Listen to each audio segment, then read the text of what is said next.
আজই ডাউনলোড করুন আর এনজয় করুন আপনার পছন্দের শো। সারাটা শীতকাল এটা গায়ে কিন্তু জড়িয়ে রাখবি, কেমন?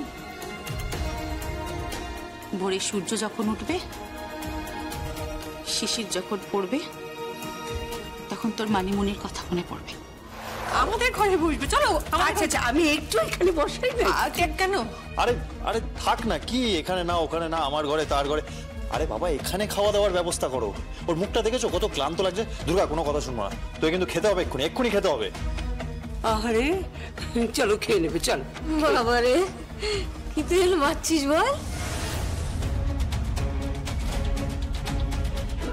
হেভি তেল মারছিস, মানে ঢুকতে না ঢুকতেই একেবারে মন মন তেল মারছিস। লাভ নেই, আমি নাচবো না, বুঝলি তো? একদম নাচবো।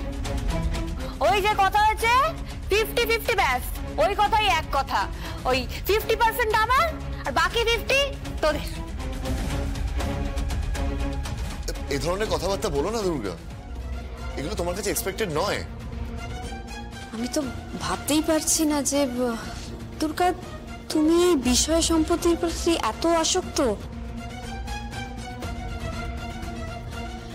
না না, আমার কিন্তু একদম মত নেই যে তুমি এই বাড়ি থেকে কিছু জিনিস নাও। ঋষভ, কিছু বলছিস না কেন? কি দরকার মা, যখন টাকা পাচ্ছ তখন অসুবিধাটা কোথায় আছে?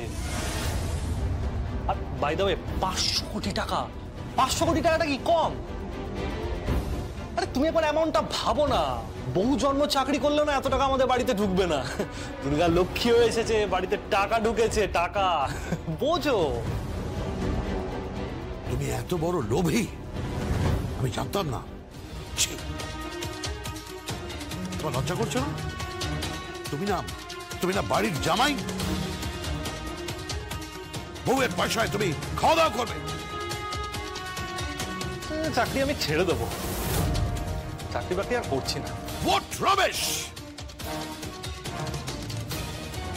কি বলছোটা কি?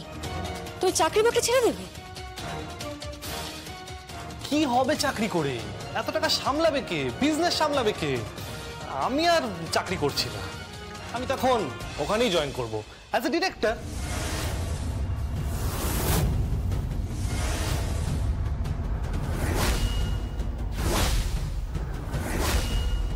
কি বলছো কি তুমি ঋষভ?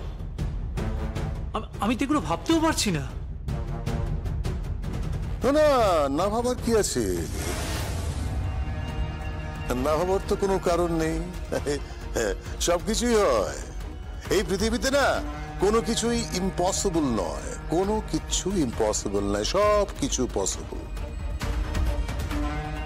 হ্যাঁ, আর ঋষভ হবে কোম্পানির ডিরেক্টর।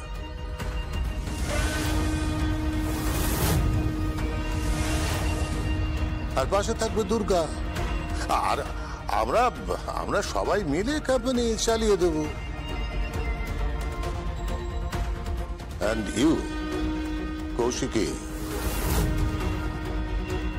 আমরা সবাই মিলে কোম্পানি চালিয়ে দেখিয়ে দেব যে we will go to the top.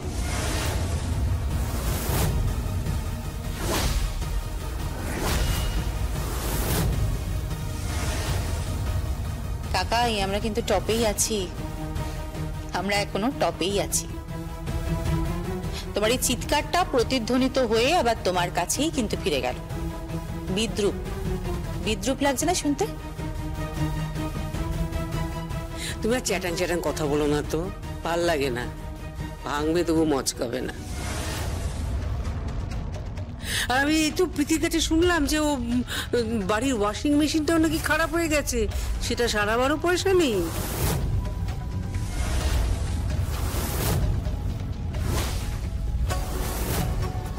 Samaresh Chattopadhyay কি ঠিকঠাক করে রয়্যালটিটাও পাচ্ছে না নাকি?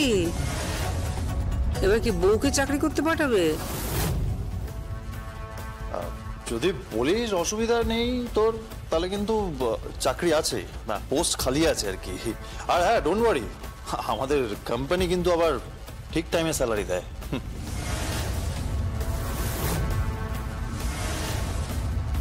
না, তুইও জয়েন করে যা, আর এই সমরেশ সমরেশ চট্টোপাধ্যায়। তুমিও তো অবশ্য ঔপন্যাসিক, একটু ওই লেখালেখি টেকাটেকি করো না? হ্যাঁ, তুমিও জয়েন করে যাও একজন সাব এডিটর হিসেবে।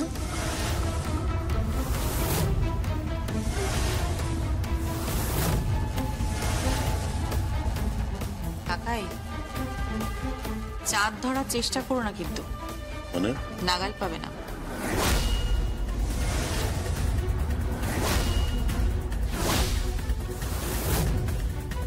কি বলতে চেয়েছিস? তুমি এত জানো না যে সমরেশ চট্টোপাধ্যায় সাহিত্যে কিন্তু সেরা সাহিত্যিক হিসেবে নির্বাচিত হয়েছে।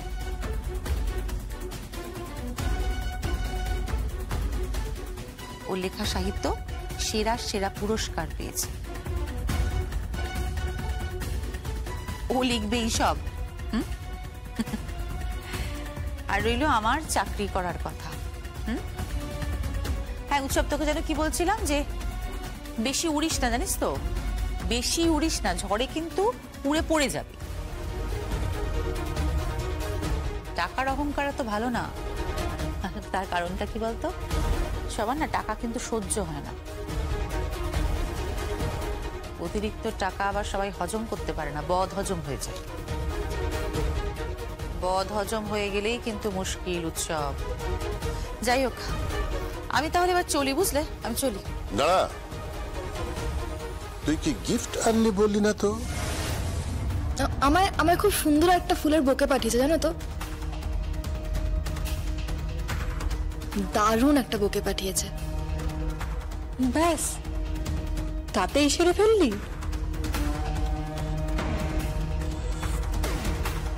তোর নাকি এত প্রিয় পৃথা, তোর নাকি সবার প্রতি দায়িত্ব রয়েছে, তা আর কিছু দিলি না? এনেছি তো। কি?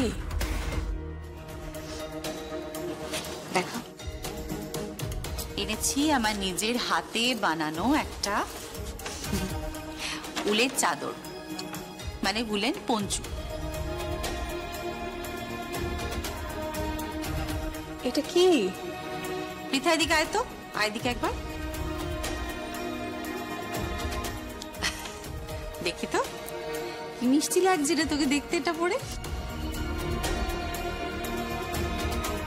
সারাটা শীতকাল এটা গায়ে কিন্তু জড়িয়ে রাখবি, কেমন? ভোরে সূর্য যখন উঠবে, শিশির যখন পড়বে, তখন তোর মানিমুনির কথা মনে পড়বে।